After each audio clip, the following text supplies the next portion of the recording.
Biraz yer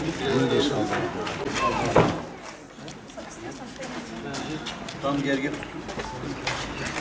Şey yap. Çin zulmünün açıkça diğer adı adım adım soykırımdır. Doğu Türkistanlılar inanmadıkları Çin Komünist Partisi ideolojisinin söylevlerini, marş ve şiirlerini ezberlemek zorunda bırakılıyorlar. Sanki bir dinmiş gibi Çin Komünist Partisi'nin liderine tazime zorlanıyorlar.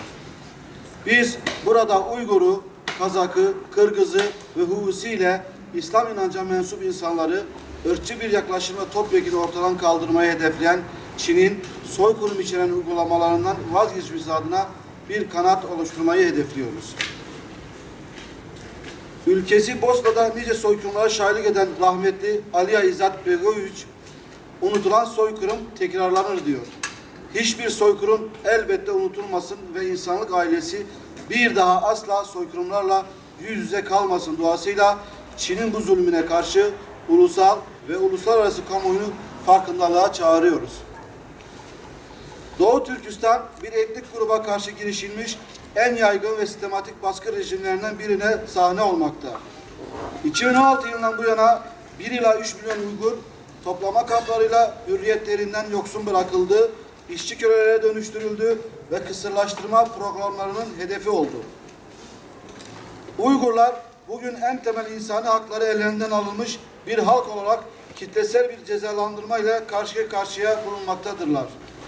Çin'in Uygur bölgesinde uyguladığı terörle savaş ve güvenlik merkezi politikaları Uygur toplumunun kültürel kimliklerinden, dini inançlarından sıyrılmış ve terbiye edilmiş makul vatandaşlar haline getirecek kitlesel bir sosyal mühendislik projesi olarak görülmelidir.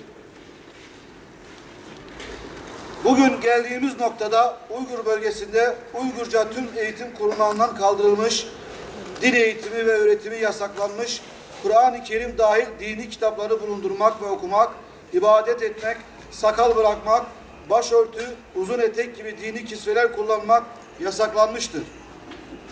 Şimdi bir de bu zulümlere Çin hükümetinin irrasyonel sıfır Covid nedeniyle eve kapatılma zorunluluğu eklendi. Evlerin kapıları kaynak makineleriyle kapatılmakta, insanların en temel ihtiyaçlarını gidermek için dahi dışarı çıkmalarına müsaade edilmemektedir. En son yaşanan Elim yangın faciası ve Çinli görevlilerin bu faciaya seyirci kalmaları bir kez daha göstermiştir ki Çin Komünist Partisi ve yönetimi zalim ve katildir. Çin, Doğu Türkistan'daki uygulamalarından açıkça anlaşıldığı üzere Han milletinin üstünlüğüne dayanan ırkçı bir devlettir. Doğu Türkistan'da Uygur, Kazak, Kırgız olmak üzere bugün adeta suç telakki edilmekte ve insanlar peşinen düşman ve terörist olarak yaftalanmaktadırlar.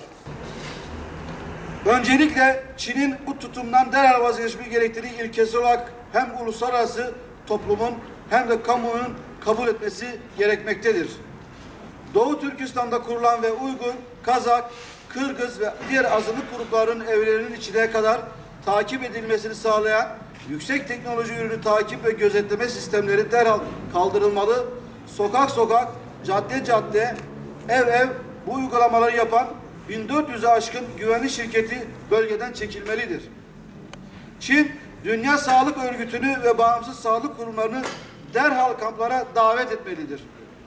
Birleşmiş Milletler, Çin'in insan haklarını ayaklar altına alan toplama kamplarını, vahşetini derhal durduracak sayıcı adımlar atmalıdır.